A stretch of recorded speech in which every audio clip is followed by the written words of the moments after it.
Hi, my name is Linda Payton. I'm an online Pilates teacher and personal trainer in the United States. I want to share my top 3 reasons for doing Pilates for so long. They are to feel better, to live better, and to look better. Feeling better. When I first started doing Pilates, which was now over 20 years ago, I was an injured dancer. And I had tried a number of different treatments that weren't very helpful. When I started doing Pilates, I started with just a few exercises on the mat for a few minutes, and I felt better. Now, feeling better was not just a positive reinforcer, but the removal of that discomfort I was in was also a tremendous reinforcer. I was hooked on Pilates. How I do Pilates to feel better in my body has changed throughout the years. How long I do Pilates, what exercises I do, whether it be mat or equipment, those have all changed. But the Pilates principles and that mind-body connection is still the same when I practice Pilates. I still continue to do Pilates to feel better. The second reason why I've continued to do Pilates for so long is that it helps me live better. When I'm able to show up for myself well, it's allowed me to be able to show up for others and the world around me better. Pilates is not supposed to take away from your ability to live life. Many times these days, people are doing Pilates or exercise in a way that is really taking away from their ability to live life.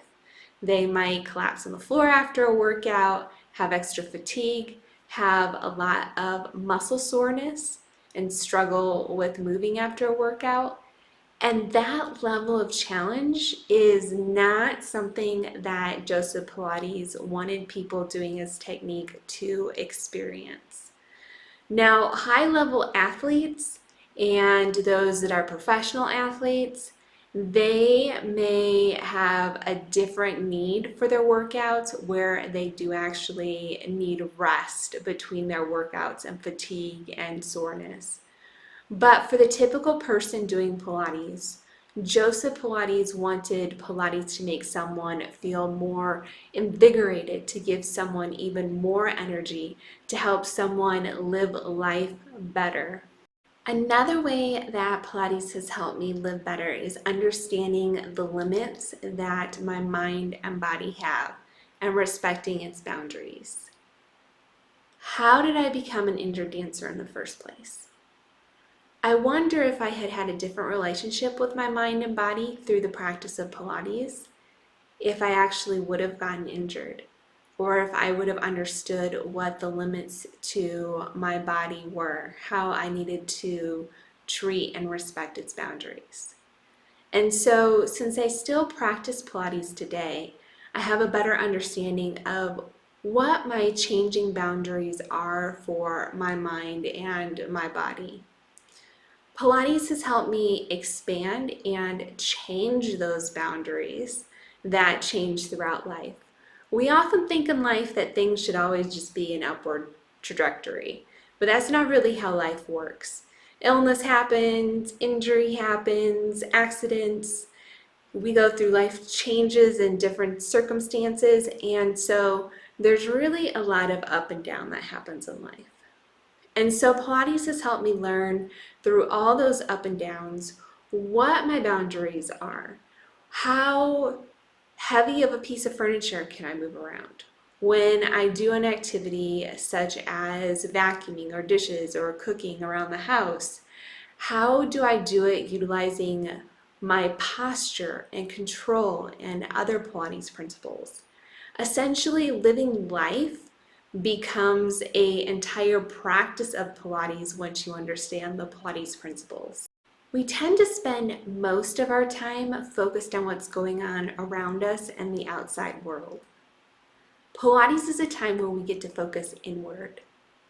What's going on in our mind? what's going on in our body. What needs do the mind and body and the mind-body connection have? Pilates is really that time to get re-centered in our body. And from that place of being centered and well cared for, it's easier for us to show up with a greater ease and flexibility and strength and balance with the world around us. My third reason for doing Pilates is to look better.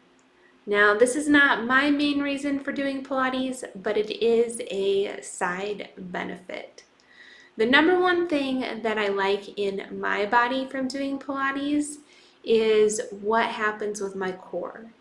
I'm more on the petite side, and so the spinal elongation that also elongates the waist with the core engagement that draws the waist in tends to create a strong core, but also that small elongated waistline. And I personally like the way that that looks on my body. So through the practice of Pilates, I'm able to not only feel better, live better, but also look better. Now, I've known clients who want to do things like wear heels. And so having strong legs and having toned muscles in their legs helps give them the look to their legs and the feel in their legs as they're in their unnatural posture with these high heels. There are two very common questions when it comes to looks that I have to tell people that Pilates is not going to help them achieve. One is fixing sagging skin. What Pilates will do is it can tone the muscles underneath the skin. Pilates tends to develop flexible toned muscles that look somewhat like a dancer's body. It's not going to change the skin in and of itself. Now, there are diet and lifestyle things that could be done that might help tone the skin, but Pilates isn't going to do that. I haven't seen it in 20 years. The second thing that people have tried to do with Pilates that Pilates just doesn't do is targeted fat loss. Now, Pilates might help change body composition. So it might help build some muscle and help people lose some fat. I have seen that happen. I have seen people's bodies transform in amazing ways. However, that doesn't mean if someone wants to lose, let's say, fat around their hips. If they do a whole bunch of exercises for their hips, Pilates exercises focused on the hips, that does not mean that they're going to start losing fat around the hips. Losing fat just doesn't work that way, and Pilates can't be used that way. So if you were thinking about trying Pilates to fix sagging skin or for targeted fat loss, you might want to rethink the reasons that you do Pilates for something else. My reasons are a little bit different, so don't want any to be disappointed. I like to be upfront about what Pilates can and can't do. So I've shared my top 3 reasons why I do Pilates, and it's to feel better, to live better, and to look better. What's your reason for doing Pilates? Why have you made it and kept it a part of your life? And if you're new here, why are you thinking of trying Pilates? May you move well.